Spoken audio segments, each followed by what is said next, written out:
ദൈവനാമത്തിന് മഹത്വമുണ്ടാകട്ടെ.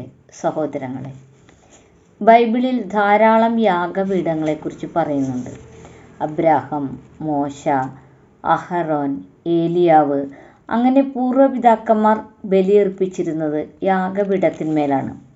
ആ യാഗപീഠത്തിൻ്റെ നിർമ്മിതിക്കും ചില ചിട്ടവട്ടങ്ങൾ ഉണ്ടായിരുന്നുവെന്ന് ബൈബിളിൽ കാണുന്നുണ്ട്.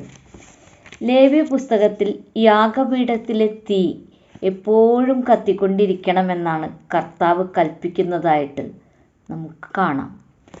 ലേവ്യ പുസ്തകത്തിൽ 6-ാം അധ്യായത്തിൽ യാഗപീഠത്തിലെ തീ രാത്രി മുഴുവൻ ഉഷസ് വരെ കത്തിക്കൊണ്ടിരിക്കുകയും വേണമെന്നും, യാഗപീഠത്തിൽ തീ അണഞ്ഞു പോകാതെ കത്തിക്കൊണ്ടിരിക്കണമെന്നും, യാഗപീഠത്തിന്മേൽ തീ അണഞ്ഞു പോകാതെ എപ്പോഴും കത്തിക്കൊണ്ടിരിക്കണമെന്നും പറയുന്നുണ്ട്. അതായത് യാഗവസ്തുവിനെ ദഹിപ്പിക്കുന്ന അഗ്നി എപ്പോഴും കത്തണമെന്നർത്ഥം.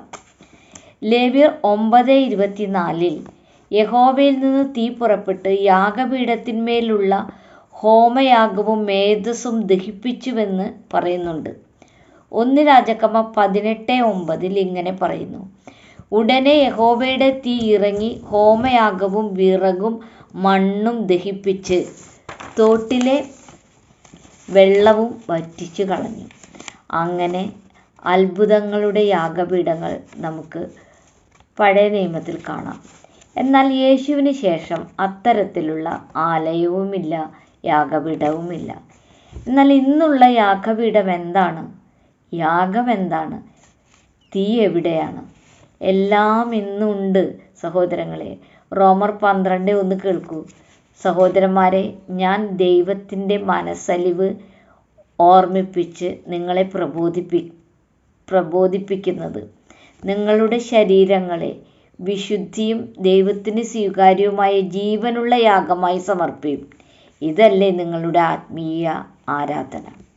എബ്രായർ 13:15 ഇങ്ങനെ പറയുന്നു: അതുകൊണ്ട് അവൻ മുഖാന്തരം നാം ദൈവത്തിന് അവൻ്റെ നാമത്തെ ഏറ്റുപറയുന്ന അധരബലം എന്ന സ്തോത്രയാഗം ഇടവിടാതെ അർപ്പിക്കുക.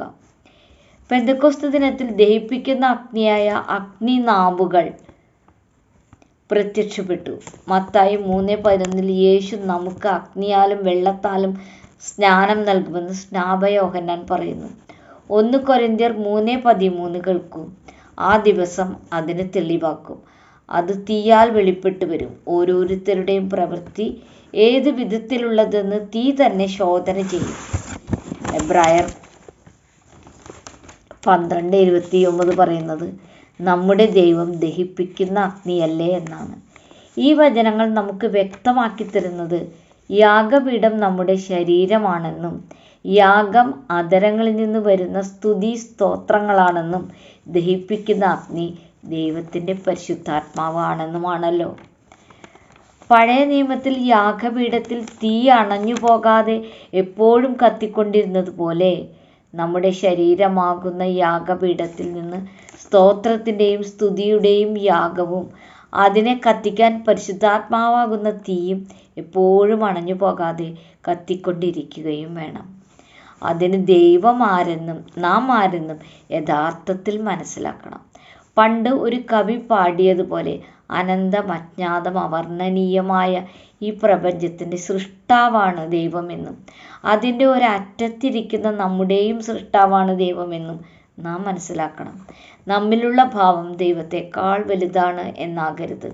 ഒരു പുഴുവിനെ പോലെ തന്നെ നാമും ദൈവത്തിൻ്റെ സൃഷ്ടിയാണ്.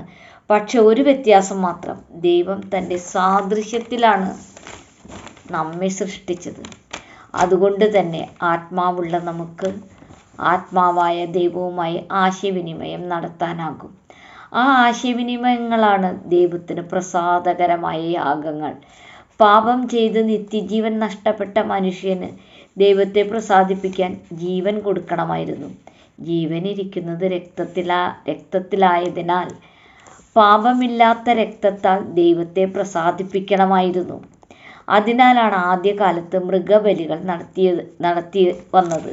മൃഗങ്ങൾക്ക് പാപമില്ലല്ലോ. അതുകൊണ്ടൊന്നും ഒരു പൂർണ്ണത വരാതിരുന്നതിനാൽ പാപമില്ലാത്ത മനുഷ്യ രക്തത്തിനായി സ്വന്തം സത്തയിൽ നിന്നും പുത്രനെ ഭൂമിയിൽ ദൈവം ജനിപ്പിച്ചു. ഭൂമിയിൽ ജനിച്ച പ്രിയപുത്രന് യാഗമാകാൻ ഒട്ടും സമയം വേണ്ടി വന്നില്ല.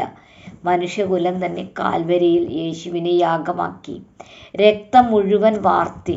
ആ പുണ്യാഹ രക്തത്താൽ ഇന്ന് നമുക്ക് എല്ലാ പാപങ്ങളും ശുദ്ധീകരിക്കാം.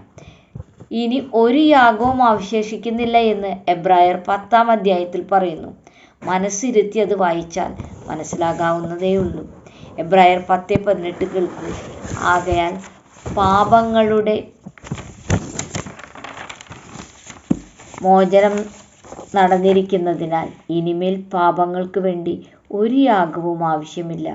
അതിനാൽ സഹോദരങ്ങളെ, ഇന്നും നമ്മുടെ ശരീരമാകുന്ന യാഗപീഠത്തിൽ നമുക്ക് അർപ്പിക്കാനുള്ളത് ഇടവിടാതെയുള്ള സ്തോത്രയാഗങ്ങളാണ്.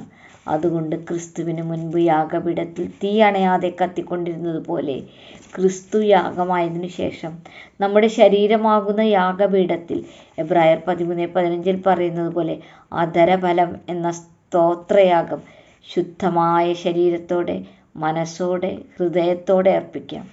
ആ യാഗത്തെ കത്തിക്കാനുള്ള തീ പരിശുദ്ധാത്മാവിനാൽ പകരപ്പെടട്ടെ. അങ്ങനെ നമുക്ക് ദൈവത്തെ പ്രസാദിപ്പിക്കാം. ഈ വചനങ്ങൾ സ്വീകരിക്കാൻ പരിശുദ്ധാത്മാവ് സഹായിക്കട്ടെ. ദൈവമേവരെയും സമൃദ്ധമായി അനുഗ്രഹിക്കട്ടെ.